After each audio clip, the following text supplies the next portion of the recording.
no dia do orgasmo, com a doutora Graziela Porto, explicando aí, ó, ensinando aí as pessoas que estão ouvindo. Quando a gente fala, é para todos, gente. E é tão interessante a gente falar disso com leveza, com propriedade, com a importância que precisa ter esse tema. Muitas das vezes as pessoas têm vergonha de falar, vergonha de conversar com o parceiro sobre isso, ou com a parceira. Então é importante essa troca. Às vezes os casais se queixam, faz bastante tempo que, né, ou a pipa do vovô não sobe mais, ou que não tem essa relação, ou que a gente está tendo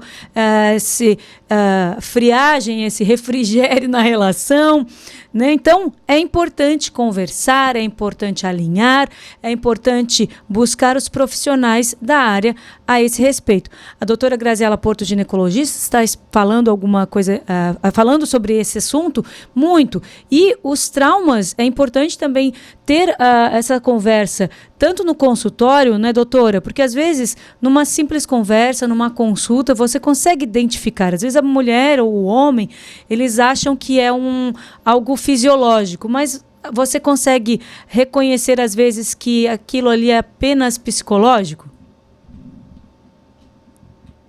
Conjunto com a psicóloga, com a terapeuta sexual. Então, é importante uma equipe multidisciplinar para a gente estar avaliando esse casal. Então, não é só o ginecologista, é o ginecologista, o urologista, terapeuta sexual, então, geralmente uma psicóloga, ou tem ginecologistas que têm especialização em sexualidade, né? Aqui na nossa cidade nós temos só psicólogas, enfermeiras e pessoas que fizeram essa especialização, mas ginecologista em terapia sexual não.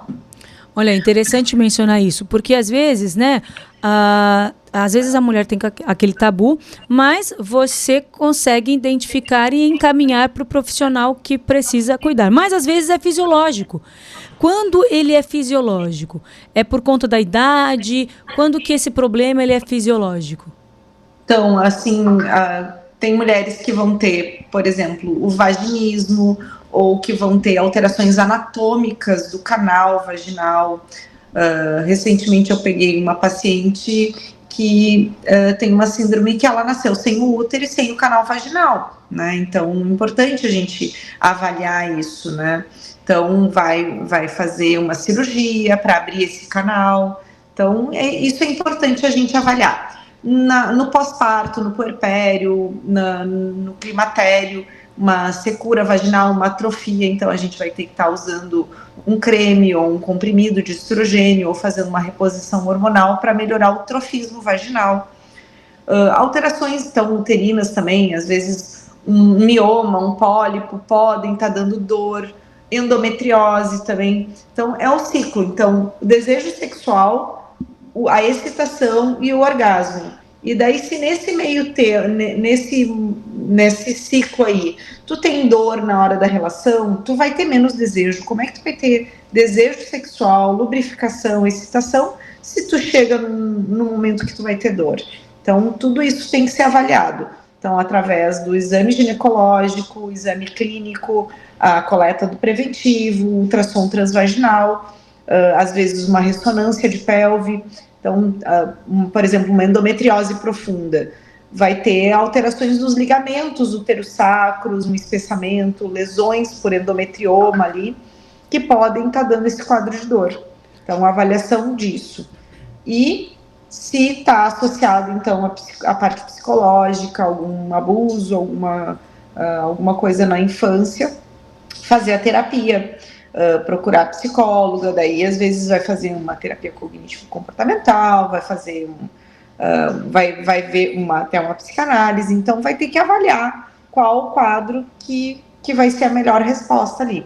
Fisioterapia pélvica, então, nos quadros de dor e de, às vezes, vaginismo, a fisioterapia pélvica tem uma resposta maravilhosa.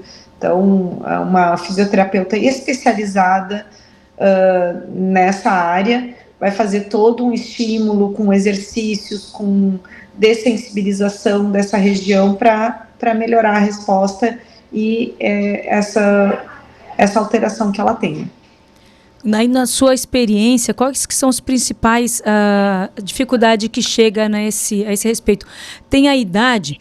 Eu lembro que tem, é claro, né? Quando a mulher entra ali no período fértil, aí a procura é maior, a gente sabe, né, que tem os hormônios ali, tem as idades que tem o maior pico de hormônio, mas também tem a idade da loba. Vamos falar assim, que daí a idade da loba também é bom demais. Melhor até quando a gente é jovem. Vou falar aí agora para as 40 a mais ficarem tranquilas a esse respeito, porque também tem algo muito legal que é a experiência, você conhecer o seu corpo, a gente já sabe o que a gente, que a mulher gosta, a mulher já sabe, a mulher que tem maturidade nesse sentido, é muito bom também usar a maturidade e a experiência a seu favor, porque às vezes a mulher acha que a partir de uma certa idade não tem, né?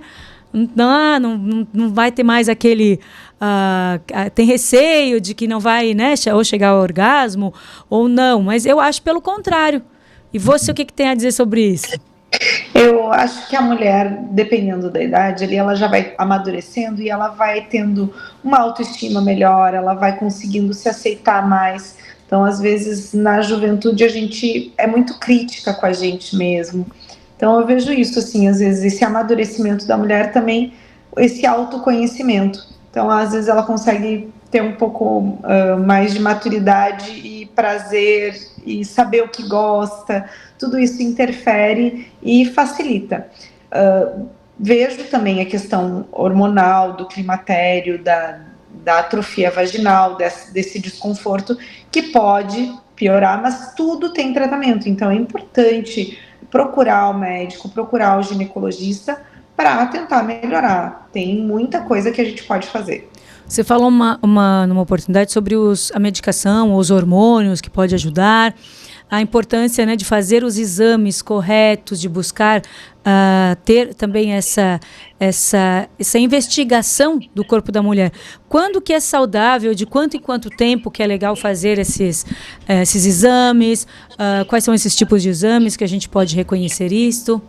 O homem e a mulher também, né?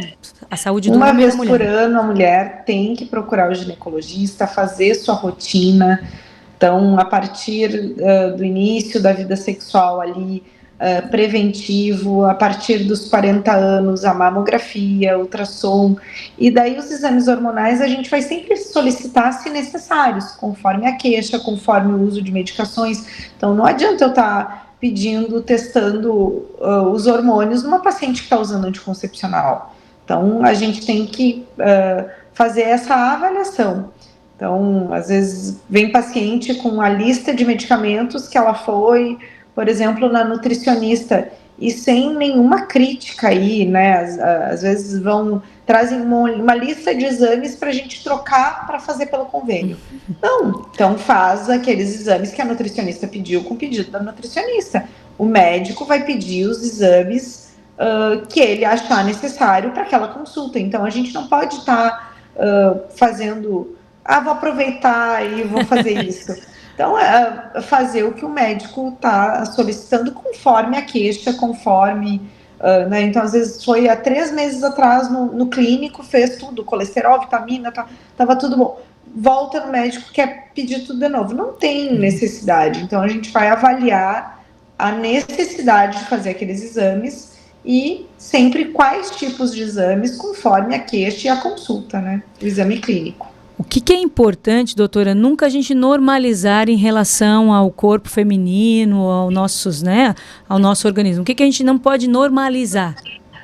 Então, assim, dor na relação, dor... Então, por exemplo, na relação, a dispareunia, que é o nome correto disso, dor na hora da relação sexual.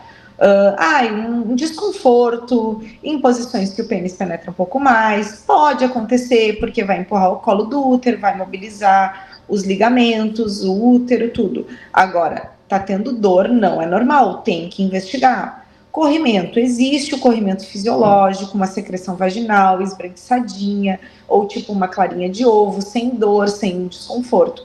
Tá verde, tá com mau cheiro, tá com coceira, tá tendo dor, tem que procurar. Tá tendo sangramentos inexplicáveis, né? Então tem que procurar o ginecologista. Além disso, o preventivo anual, o exame Papa Nicolau ou citologia oncótica, que é importante para a gente fazer a avaliação do câncer do colo do útero e de outras situações também que a gente consegue avaliar no preventivo. Uma ectopia, por exemplo, uma ferida no colo do útero, a gente consegue avaliar no exame clínico. Então, isso é importante, não normalizar nada disso. E já que eu tô falando, né, tu sabe que eu não calo a minha boca, lembrar aí as vacinas, né, gente?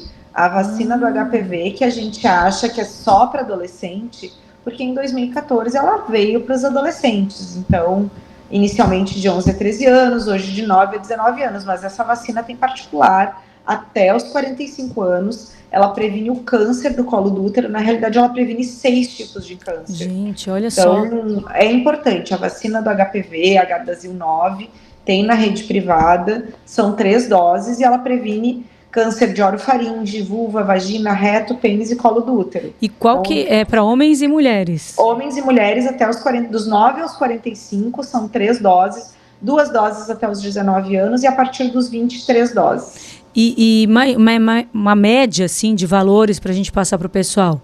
Em torno de R$1.000 a dose, tá? Daí tem que procurar, tem locais que tem desconto, né? Aqui, por exemplo, na clínica que eu trabalho, no Complexo Provida, eles parcelam em 10 vezes, então eu brinco sempre, né? A prestação é mais barata que um sushi. Então, previne câncer, é isso que a gente tem que pensar. E é isso que a gente tem que falar mesmo. Por quê? Por que eu perguntei esse valor? Porque às vezes as pessoas, não, muito caro, uma vacina é muito caro. Mas imagina que previne 5 tipos de câncer. Imagina isso. A gente teve o caso recente da Preta Gil, que nem todo o dinheiro que ela teve, que ela foi para fora do país, livrou ela, infelizmente, que ela já estava com a doença. Então, imagina você ter a possibilidade dessa prevenção. Isso é muito sério. Você, moça jovem, tem ali, como a doutora mencionou, tem ali algumas pessoas, redes públicas que fornecem, mas no setor privado a gente precisa fazer isso, esse cuidado com a gente. Às vezes a gente gasta, eu acho que quando fala de saúde é sempre um investimento, nunca é um gasto, na minha humilde opinião. Então é importantíssimo mencionar isso, falar sempre disso, deixar essa mensagem para todos os nossos ouvintes. Doutora, reforça isso, por favor. Então, a vacina, ela previne o câncer de orofaringe, vulva, vagina, reto, pênis e colo do útero. O câncer do colo do útero é o segundo câncer que mais mata a mulher no Brasil. Uma mulher por hora morre desse câncer e a vacina previne 90%. Tá? Então, ela tem no SUS para meninas e meninos de 9 a 19 anos e para pessoas de 20 a 45 anos que tenham imunossupressão. Então, HIV, câncer, usa imunossupressor porque fez algum transplante, alguma coisa assim, doenças autoimunes, ela tem no SUS. Essa que tem 4 vírus, que tem 4 subtipos. E a particular tem 9 subtipos e previne 90%. Nossa! Tá? Então, importantíssimo. Gente, já vou marcar um momento com você aí. Eu quero falar de outros assuntos aí. Quero colocar aquele DIU. Por favor, por gentileza, aquele lá, Mirena, lá que você já me mencionou uma vez. Falar um pouquinho disso também. Às vezes as pessoas têm um pouco de receio sobre esse tipo de informação. O DIU, ele atrapalha na função ou na relação? Ó, a vantagem de estar falando contigo aqui no consultório, olha aqui o DIU. Tô aqui olha para só. mostrar para vocês, ó, gente. Então, o DIU, ele tem pacientes, por exemplo, que falam, o meu parceiro está sentindo fiozinho. Daí a gente corta um pouquinho mais, né? Mas não, ele não interfere nada, é bem tranquilo o DIU. Tá? Ele é um método de longa duração. Nós temos os DIUs hormonais, que é o Mirena e o Cailina. O Cailina dura 5 anos, o Mirena, na semana retrasada, foi liberado para 8 anos aqui pela Anvisa. Então, dura 8 anos. E o DIU não hormonal, que é o DIU de cobre, ou DIU de cobre com prata, dura de 3 a 10 anos, dependendo do modelo. Com alta eficácia, 99,3 a 99,8, que é a mesma da laqueadura, né? Os hormonais, então, têm a mesma eficácia da laqueadura. E o único método mais eficaz é o Implanon, que é aquele chipzinho do braço, mas é um método excelente. Ah, mas tem gente que engravidou com DIU. Tem muito mais gente que engravidou usando comprimido. Tem muito mais gente que usou coito interrompido ou preservativo e engravidou. Então é isso, gente. Então é um método excelente, altamente eficaz, um método de longa duração, maravilhoso. Mas vamos combinar um dia para só falar de métodos Isso, verdade, maravilhoso, para saber a diferença do Mirena para o de cobre, qual que é indicado. Nossa, amei. Vamos fazer um dia para isso. Doutora, quero agradecer demais a tua participação, sempre é maravilhoso falar com você, a nossa presidente do Rotary Clube do Barão Luz, muito obrigado pela participação e até a próxima. Eu que agradeço, Joyce. Um beijão para todo mundo que nos ouviu aí nessa tarde. E estou à disposição lá nas minhas redes sociais, doutora Graziela Porto.